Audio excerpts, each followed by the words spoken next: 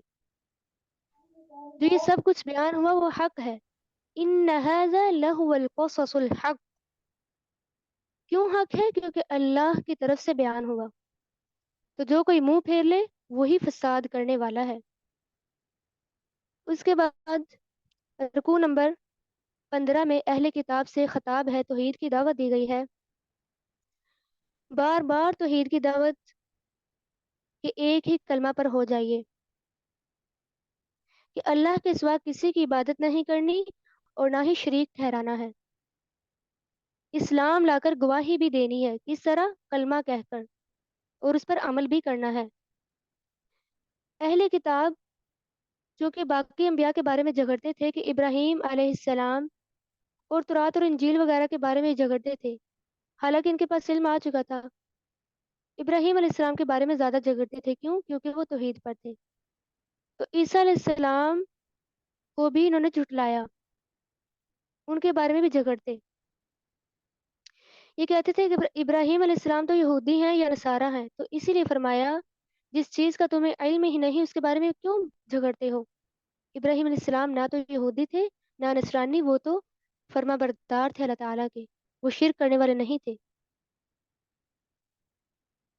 تو اہل کتاب سے یہ کہا جا رہا ہے، حالانکہ پتہ بھی تھا کہ نبی سچا ہے اور آیات جو نشانیاں جو آئیں وہ بھی صحیح ہیں، تو ان سے کہا گیا پتہ ہونے کے باوجود انکار کیوں کرتے ہو؟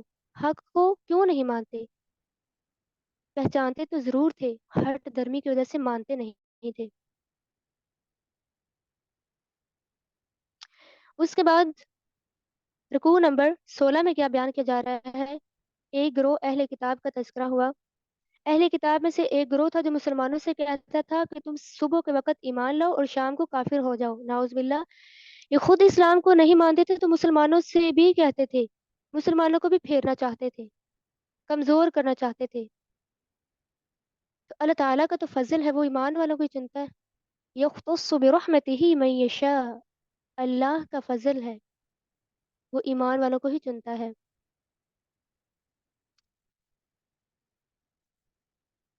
یہ تو نبی صلی اللہ علیہ وسلم کی ہی بات ہو رہی ہے، یعنی جو نہیں مانتے ان کی حقیقت کیا ہے کہ اگر ان کے پاس کوئی دینار یا کوئی چیز رکھوائی جائے تو جب ان سے واپس مانگی جائے تو آگے سے مذاق کرتے ہیں، دینے سے انکار کر دیتے ہیں۔ ویسے تو بڑا ایمان کا دعویٰ کرتے ہیں لیکن ان کی حقیقت دیکھیے۔ اس کے برعکس جو تقوی اختیار کرے اللہ تعالیٰ اسے پسند کرنے والا ہے۔ تو جو کوئی دنیا کا صرف مال حاصل کرنے کے لیے ایسا کرے، ہٹ درمی دکھائے، تو اس کا آخرت میں کوئی حصہ نہیں ہے، اللہ تعالیٰ اسے کلام بھی نہیں کریں گے، اور اللہ تعالیٰ اسے دیکھیں گے بھی نہیں، اور نہ ہی اسے پاک کریں گے۔ یہود کا طرز عمل بیان کیا جا رہا ہے، وَإِنَّ مِنْهُمْ لَفَرِيقًا يَلْوُونَ أَلْسِنَتَهُمْ بِالْكِتَابِ، یہود اپنی زبانوں کو جان بوجھ کر ایسے پھیر پھیر کر باتیں کرتے جس طرح وہ قرآن کی بات کر رہے ہیں، نعوذ باللہ، کہتے کچھ اور باتیں تھے، تو ایسے لگتا تھا جیسے کتاب اور اللہ تعالیٰ کی بارے میں بات کر رہے ہیں۔ پھر اس کے بعد عیسائیوں کے بارے میں بیان ہوا کہ عیسیٰ علیہ السلام کو الہ سمجھتے تھے، یعنی اللہ کا بیٹا ہی نعوذ باللہ قرار دیتے تھے. کسی انسان کے لائق نہیں ہے کہ ویسا کرے. یہ جانتے تو تھے لیکن مانتے نہیں تھے. یعنی کسی نبی نے یہ نہیں حکم دیا کہ فرشتوں کو مانو، انبیاء کو مانو، ان کو رب بنا لو، بلکہ انہوں نے خود گھڑا ہوا تھا. کسی نبی نے ان کو کفر کا مطالبہ نہیں کیا تھا. وَإِذْ أَخَذَ اللَّهُ، اس آیت سے رسول صلی اللہ علیہ وسلم کی نبوت کی دلیل ثابت ہے. یعنی ہر نبی سے عہد لیا کہ وہ اپنے بعد آنے والے نبی کی تصدیق اور مدد کرے گا.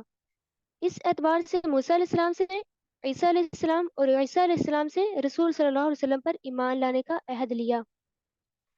یعنی اگر وہ نبی اس کی زندگی میں آ جائے، یعنی ایک نبی کی زندگی میں دوسرا نبی آ جائے تو وہ اس پر ایمان لائے گا، اور اگر اس کی وفات کے بعد آئے تو وہ اپنی امت کو بعد میں آنے والے نبی پر ایمان لانے اور اس کی مدد کرنے کا حکم دے گا. تو جو کوئی مان لے وہ ٹھیک، جو منہ پھیر لے تو یہی لوگ فاسق ہیں. تو کیا یہ اللہ کے دین کے سوا کچھ اور تلاش کرتے ہیں دنیا کے فائدے صرف؟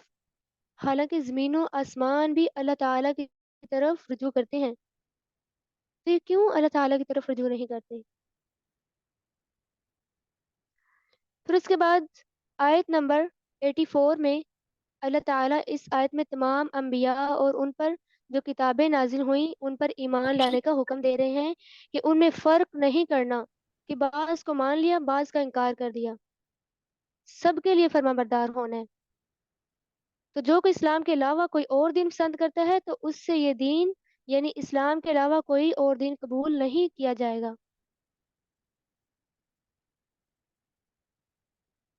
تو جو لوگ کفر میں پلٹ جائیں، شرک کریں، تو اللہ تعالیٰ ان کو چھوڑ دیتے ہیں. اللہ تعالیٰ ہدایت نہیں دیتے ایسے ظالموں کو.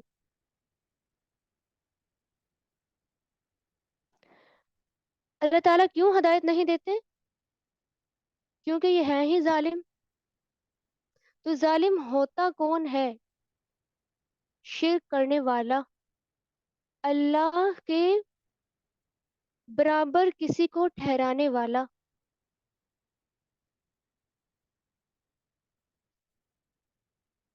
تو اللہ تعالیٰ فرما رہے ہیں ان پر اللہ تعالیٰ کے فرشتوں کی اور تمام کے تمام لوگوں کی لعنت ہے. اور لعنت کسے کہتے ہیں؟ اللہ تعالیٰ کی رحمت سے دوری کو. خالدین فیہا لا یخفف عنہم العذاب ولا هم ينظرون. یعنی ان کی ایک اور سزا بتائی گئی کہ ان سے عذاب ہلکا بھی نہیں کیا جائے گا. کن سے؟ جو اختلافات کرتے ہیں، منہ موڑ لیتے ہیں، اللہ تعالیٰ کے برابر کسی کو شریک ٹھہراتے ہیں. ان سے عذاب بالکل بھی ہلکا نہیں کیا جائے گا.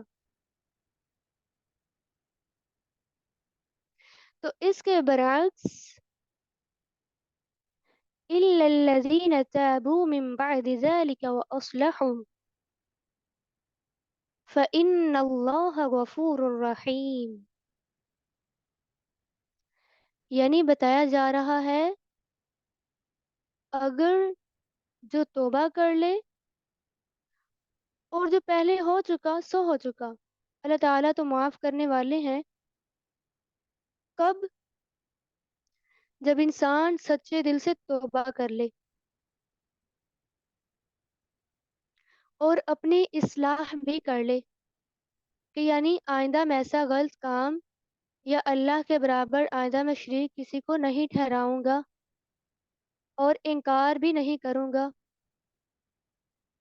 تو پھر اللہ تعالیٰ کیا کرتے ہیں؟ اگر جو اپنا اصلاح کر لے تو پھر اللہ تعالیٰ اسی کو ہی بخشتے ہیں.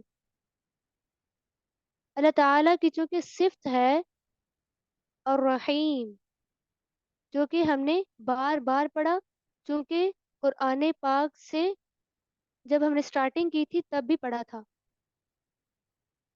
کہ وہ تو صفت ہے اللہ تعالیٰ کی، وہ تو رحم کرنے والا ہے، کہ اگر کسی سے غلطی سے کچھ گناہ ہو جاتا ہے تو وہ اس پہ توبہ کر لے اور اپنی اصلاح کر لے تو اللہ تعالیٰ معاف کرنے والے ہیں، وہ تو رحم کرنے والا ہے، وہ اپنے بندوں پر بالکل بھی ظلم نہیں کرتا۔ تو اگر ان الذين كفروا بعد ایمانهم ثم ازدادوا كفرا لن تقبل توبتهم وأولئك هم الضالون۔ آیت نمبر 90 میں کیا بیان ہوا؟ وہ لوگ جنہوں نے کفر کیا، یعنی ایمان لانے کے بعد کفر میں پلٹ گئے، تو ان کی توبہ قبول نہیں ہوگی۔ یہ کوئی مذاق نہیں ہے دین، کہ کبھی مان لیا کبھی انکار کر دیا، یعنی جو کبھی مان لیتے ہیں پھر کفر میں پلٹ جاتے ہیں، پھر ایمان لے آتے ہیں، پھر کفر میں پلٹ جاتے ہیں، تو اللہ تعالیٰ ایسے لوگوں کی توبہ قبول نہیں کرتے، کیونکہ یہ کون سے لوگ ہیں؟ بھٹکے ہوئے لوگ، گمراہ لوگ ہیں یہ۔ تو دین تو مذاق نہیں ہے، دین تو کھیل نہیں ہے کہ جب جیسا دل چاہا ویسا کر لیا۔ ان الذين كفروا وماتوا وهم كفار،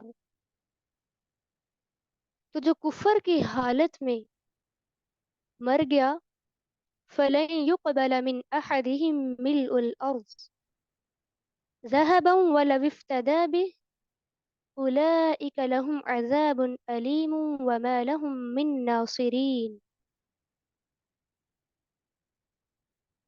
یعنی جو کفر میں پلٹ جائے ایمان کے بعد، تو اسے کفر کی حالت میں ہی موت آ جائے، تو قیامت کے دن اگر وہ چاہے کہ اس چیز کا فدیہ دے دے، یعنی چاہے جتنا بھی زمین بھر سونا بھی لے آئے، چاندی بھی لے آئے، فدیہ دے کر اپنی جان چھڑوانے کے لیے، فدیہ اسے کہتے ہیں کہ کسی کو کچھ دے کر اپنی جان بچا لینا، تو اس دن